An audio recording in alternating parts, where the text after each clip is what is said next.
Zishiyeke kuwe nenkanuko zonke zaziwe kuwe ngekonanye ibefihlakeleyo kuwe zithobisa inkumbulo zenhliziyo zethu uphefumulela umoya wakho engcwele sizikuthande ngokufezekileyo negama lakho elingcwele silibonge ngokufanelekileyo ngayo Yesu Kristu Nkosi yethu.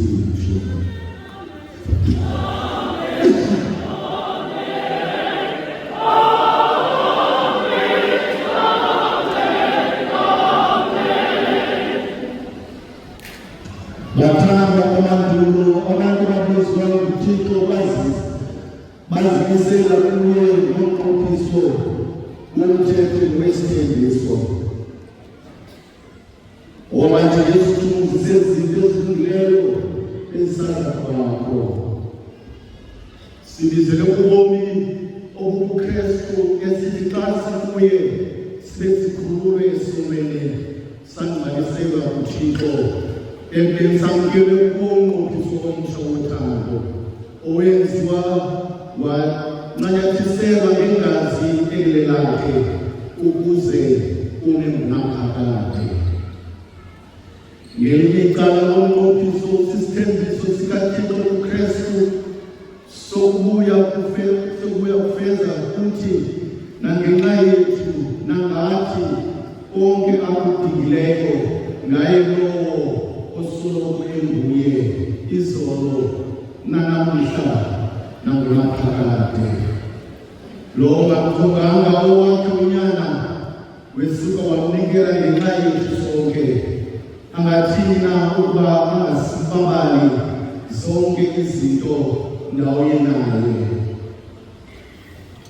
Siyazi ukuba uThixo wethu uhlala ethembekile ngoba nathi sinokungqina ukuba ubabalo bakhe luyasalela.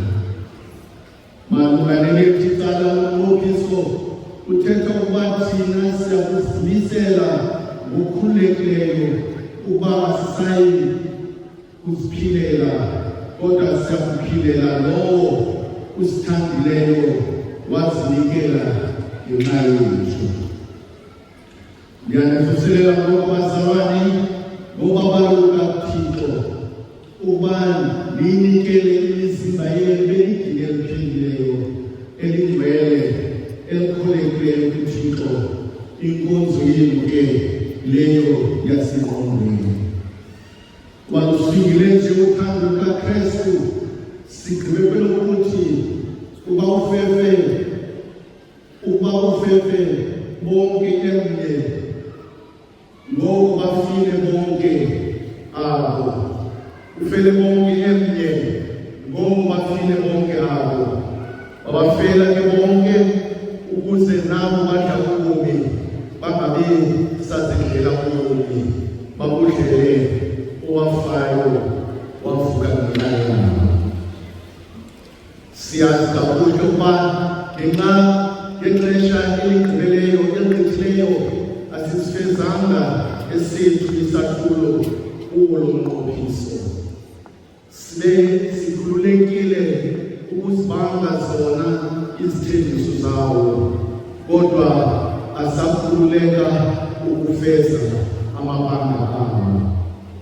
Besinokudenge nokuthathaka kaninzi, besingabantu abahamba gwenxa nabangevayo ngabomi, kodwa noko uThixo wasinyamezela, inceba yakhe yema ngaphakathi.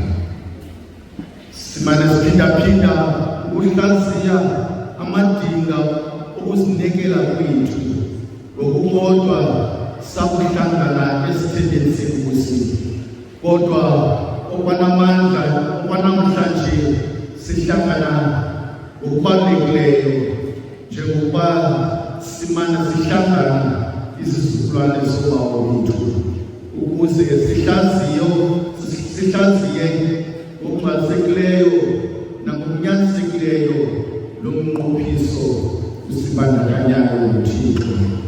Masisondele ke uThixo sikhumbula umbulelo inceba zakhe, sizivavanye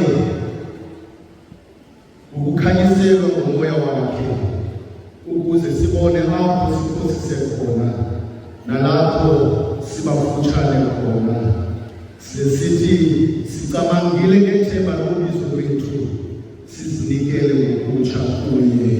Xa sisondela kuThixo simnika uzuko alufaneleyo, sicula iculo number 54, culo number 54, uzuko enyangweni.